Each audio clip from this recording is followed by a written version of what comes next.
अस्सलामुअलैकुम वरहमतुल्लाहि वबरकातुहू जी। मौजूद नाज़रीन कराम की हाल चाल है? तबीयत से ठीक है? अल्लाह पाक तुहानू सलामत रखे। हकीकत टीवी 270 चैनल नूं तुसीं अजे तक अगर सबसक्राइब नहीं किया, इस चैनल नूं सबसक्राइब करो, लाइक शेयर करो।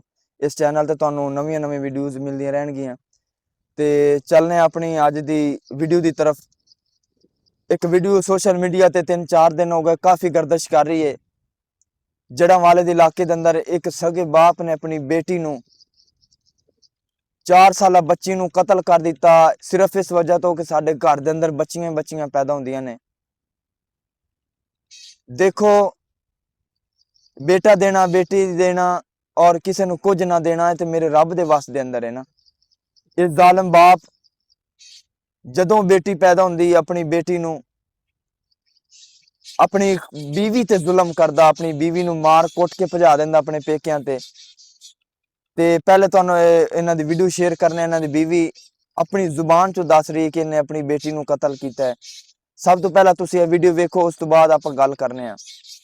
हकीकतन ईमानी कुरानी गल करनी है कि वाकया की होया है, बेटी किवें कतल हुई है। ਅਸੀਂ ਸੁੱਤੇ ਪਏ ਸੀ ਕਮਰੇ 'ਚ 12 ਵਜੇ ਆਇਆ ਮੇਰੇ ਕੋਲ ਛੋਟੀ ਕੁੜੀ ਚੁੱਕੀ ਸੀ। कौन कौन सुता पिया सी? बच्चियां ਮੈਂ सुत्ती? ਤੇ ਬੱਚੀਆਂ ਸੀ। ਹਾਂਜੀ दोवें? ਹਾਂਜੀ दोपहर दा टाइम है? ਨਹੀਂ ਰਾਤ 12 ਵਜੇ ਆਇਆ ਸੀ अच्छा जी। ਤੇ ਛੋਟੀ ਕੁੜੀ ਚੱਕ ਲਈ। ਉਹਨੇ ਕਿਹਾ ਅਸੀਂ ਨਾ ਬੈਠਕ 'ਚ ਸੌਂ ਆਏ ਪਿਓ सुती ਦੀ। पई बच्ची चुकी सो? ਹਾਂਜੀ ਤੇ ਉਹ ਰੋਣ ਲੱਗ ਪਈ। ਮੈਂ ਕਿਹਾ ਉਹ ਰੋਂਦੀ ਪਈ ਰਹਿਣ ਦੇ। ਕਰਦਾ ਨਹੀਂ ਅਸੀਂ ਪਿਓ ਦੀ ਸੌਣਾ ਬੈਠਕ 'ਚ। ए अगे भी बैठक च सौंदा सी? ਕਦੀ ਕਦੀ ਸੋ ਲੈਂਦਾ ਸੀ। हां। ਤੇ ਫਿਰ ਉਸ ਦਿਨ ਨੇ ਪਤਾ ਨਹੀਂ ਇਹ ਕਿਉਂ ਵਾਕਿਆ ਕੀਤਾ ਸੀ। ਚਾਹ ਕੇ ਸੋ ਪਈ। ਮੈਂ ਕਿ ਪਿਓ ਏ ਕੀ ਕਰਨਾ ਸੀ, ਪਿਓ ਜੀ ਹੈ। ਤੇ ਫਿਰ ਰਾਤ ਦੇ ਤੀਸਰੇ ਵਕਤ ਨਾ तीसरा पैर सी रात दा बच्ची की चीखने की आवाज आई। मैं दौड़ी ते उन्हें ना शिद्दत कर लिया सी, मार लिया सी।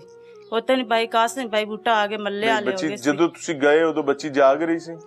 बच्ची शिद्दत कर रहा सी। जदों रात दे तीसरा की कर रहा सी? मार रहा सी? मार कुट रहा सी। चीख दी आवाज जी सुनी मैं। ते मैं गई दौड़ के दरवाजा खोलिया तो फल आया वा।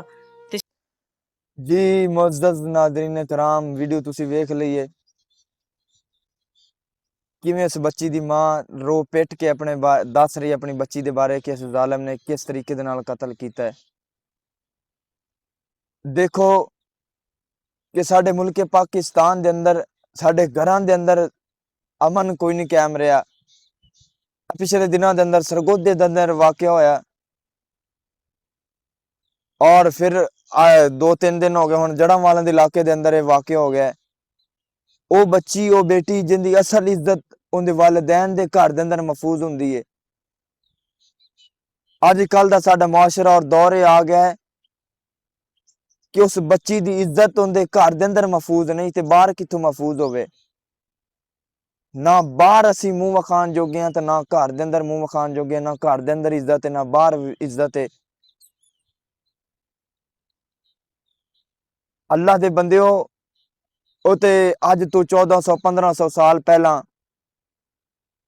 जेड़े वो मक्के दे काफर अपनियां बेटियां नूं जिंदा दफन कर दिया करदे सन, असी ते उन्हां तों चंद कदम अगे लंघ गए हैं।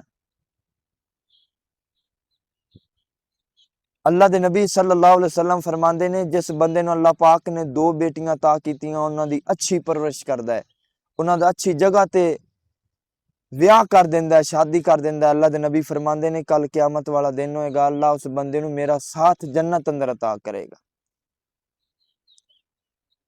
सिर्फ ये मुकाम किस वजह तो बाप नूं मिल रहा है? वालिदैन मुकाम औलाद दी वजह तो मिल रहा है, बेटियां दी वजह तो मिल रहा है। पर अज दे मुआशरे दे अंदर बेटी नूं रहमत नहीं बल्कि बेटी नूं ज़हमत समझिया जांदा है और बेटी नूं बड़ी बुरी नज़र दे नाल वेखिया जांदा है। जिस घर दे अंदर बेटी पैदा हो जावे उस घर नूं मनहूस घर समझिया जांदा है।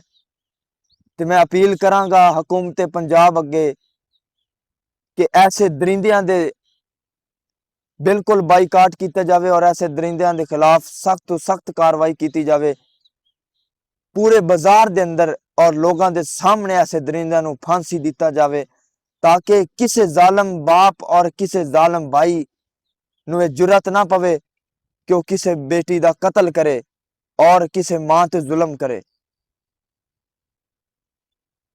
ते असी बार बार हुकूमत पंजाब अगे अपील करांगे कि साडे मुल्के पाकिस्तान दी जिहड़ी फिजा है वो बड़ी बिगड़ती जा रही है। उनकी जनाब फिजा बिल्कुल अमन तो खाली हो गई है।